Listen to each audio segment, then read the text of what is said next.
Hello and welcome to the channel if you're new, and welcome back if you're one of my 33 subscribers. Today we're discussing the top 5 Nintendo soundtracks Retro Edition. Also, I'll be working on a more in-depth video in the future, most likely about the Donkey Kong 64 soundtrack, because honestly, it just claps cheeks, and I've spent a lot of money on music degrees, so I might as well put them to use. So, stay tuned for that. Alright, let's get serious. At number 5, we have the GoldenEye 007 soundtrack. Released in 1997 by Rare Games Studio, GoldenEye became a landmark in the FPS genre for home consoles, and therefore demonstrated the viability of consoles as a platform for FPS games. You see, when GoldenEye 007 was released, the first-person shooter game was largely associated with PC gaming.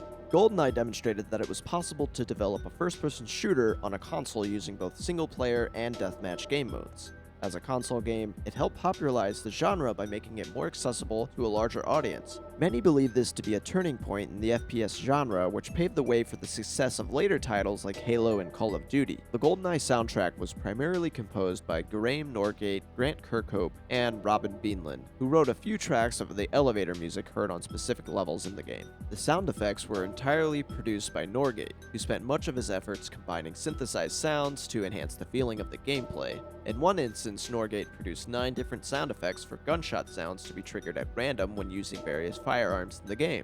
Perhaps the most notable track in the game is its pause music, which has seen a recent resurgence in popularity after TikToker Max Castillo posted a viral video which humorously illustrated his appreciation for such a masterpiece. This single track has been re-uploaded several times on YouTube, which have collectively amassed well over 1 million views. Imagine that, pause music from a 26-year-old video game getting millions of views these days. There's even a Polygon article written by video game journalist Maddie Myers as recently as earlier this year discussing the fact that the pause music, quote, has no right to go this hard. In this article, Myers reports that the composer, Grant Kirkhope, quote, dove into the song's history after Nintendo of America's official Twitter account shared a clip of the song shortly before the game was re-released on the Nintendo Switch.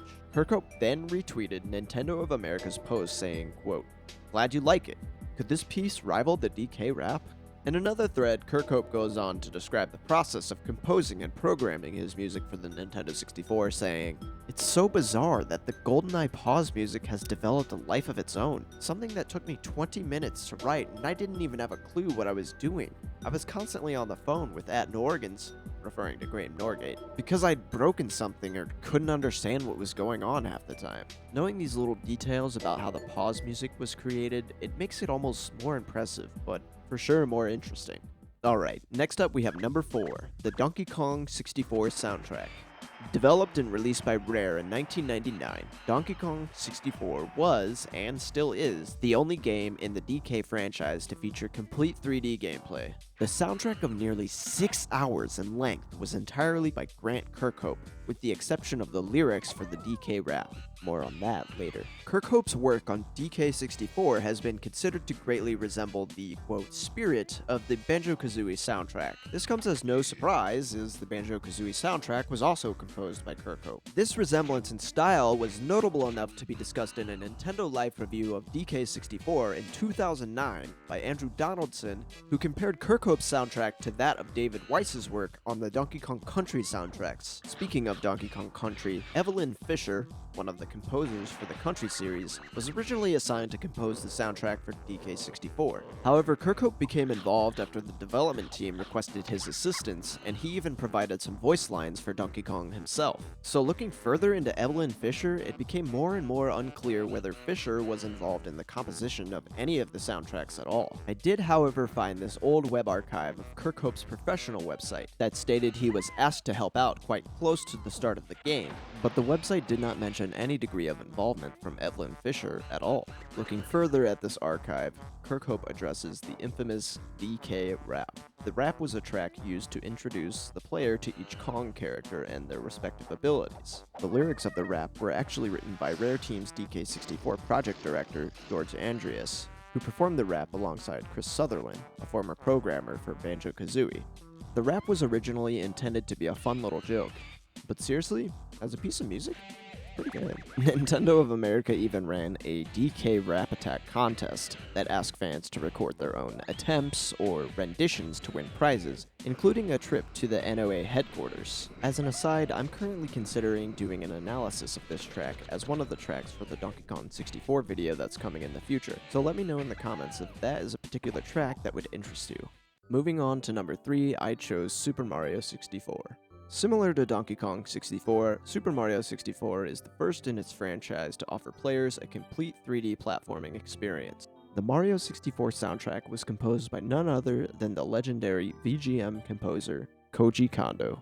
Kondo created many new interpretations of melodic material from his earlier works on Mario games, while also composing completely new works for the Nintendo 64 release. Kondo worked together with sound programmer Yoji Inagaki, as they both felt that music and sound effects were of equal importance. So Kondo produced about 52 minutes of music, while Inagaki created and programmed hundreds of sound effects. It was difficult to find some specifics on the actual timeline of production and composition, but I ended up finding an archived article titled Nintendo Game Sound Part 2. This article was written in Japanese, but I used ChatGPT to translate it, and then had a friend double check some translations for me. So anyway, in this article, Inagaki claims that the average Nintendo 64 game has about 500 sound effects, and goes on further to mention that Ocarina of Time contains about 1,200, with its Majora's Mask counterpart containing about 2,000 effects. This gave me a general idea of how many sounds may have been used in Mario 64, but I didn't find out how they were produced until I came across the Sound Effects Fandom Wiki,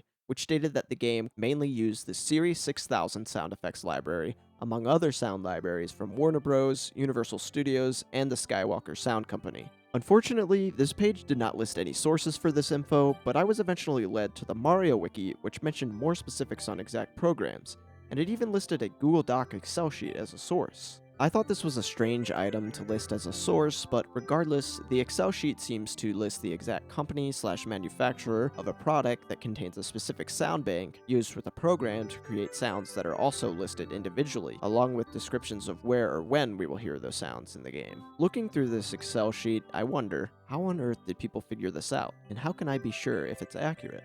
Well, at the top of the document, there is a list of people who are apparently involved in this research, so I may dig deeper into this rabbit hole for another video. Regardless, there are at least 2 sound sources that I can be 100% sure of. One is Charles Martinet as the voice of Mario, and 2 is Leslie Swan, who, at the time of development, was the senior editor of Nintendo Power and English localizer for Mario 64, and she also doubled as the voice of Princess Peach.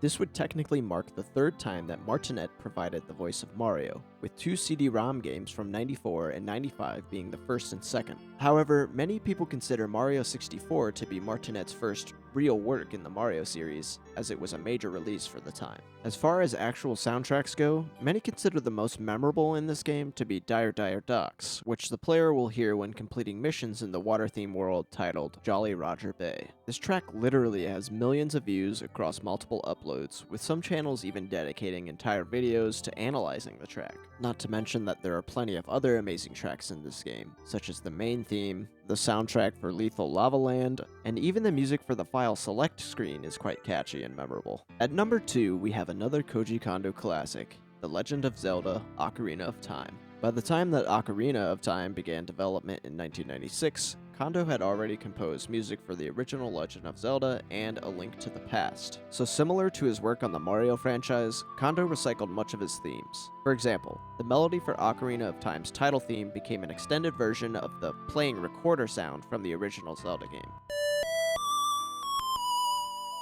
Finding information on Ocarina of Time's music and sound was fairly easy, as its soundtrack has been the subject of many music-based YouTube channels, but you might be surprised to learn that much of what is known about the soundtrack comes from research done by professional academics. For example, there's a great article on GameStudies.org by Zach Whalen. This article provides an analysis on the role of music in Ocarina of Time. Whalen describes the soundtrack as a collection of musical themes for both characters and locations in the game. So in addition to characters having their own melodic themes or leitmotifs, areas in Hyrule, the overworld, are associated with pieces of music as well. This is a feature of the game that Whalen cleverly describes as Wagner's leitmotifs acting in reverse. The music of Ocarina of Time truly redefined the role of music in games. In addition to providing a backdrop for the setting of the game, music became an integral aspect of the gameplay because much of it was to be learned by the player on Link's Ocarina in order to progress through the story. The melodic content used by the player character, aka Link, is limited by the layout of the Nintendo 64 controller. Therefore, all of the tunes are to be played using only 5 program notes available on the Ocarina. Technically, you could use more pitches by pitch bending with the analog stick, but there are no tunes in the game that require this method. In an interview, Koji Kondo has said creating distinct themes on such a limited scale was a major challenge for him, but many Zelda fans, including myself, believe that the end result was an exceptionally effective and impactful aspect of the gameplay experience that led to many iconic tracks and themes that presented the player with a variety of musical styles that perfectly matched their respective environments. The title theme, the Gerudo Valley music, the overworld music, the Gregorian-style chant of the Temple of Time, the ethereal, otherworldly music we hear in the Chamber of Sages, Zelda's Lullaby, Ganondorf's theme, the final boss music that highlights the climax of the legend that is the story told by the game. It's all just perfectly executed. It was hard not to put Ocarina of Time at number 1, but for the number 1 spot on the roster, I had to go with Nobuo Uematsu's work on Final Fantasy VI. Final Fantasy VI was developed and published by Squaresoft for the SNES in 1994, and to this day is still considered one of the more highly regarded Final Fantasy games in the franchise, with its pixel remaster reaching 3 million sales just earlier this month. If you've played Final Fantasy and Ocarina of Time, you might note that the function of these soundtracks are similar to each other, in that both scores contain melodic themes for each major character and location, with the addition of music for standard battles, boss fights, and special cutscenes. The melodic themes can be thought of as an extensive use of leitmotifs that often serve as definitive moments for the soundtrack as a larger work. The Aria di Mezzo Carattere is one of the many beloved tracks played during a cutscene involving, unsurprisingly, an opera performance. This track, in its original form, features a murky and, admittedly, unintelligible synthesized tone used to emulate a voice that harmonizes with the melody. The reason for the unintelligibility is the technical limitations that the Square team faced when developing and programming sound using the SPC 700. It was a sound format chip that didn't allow the use of an actual vocal track, although some developers eventually figured out how to overcome this limitation a few years following the release of Final Fantasy VI.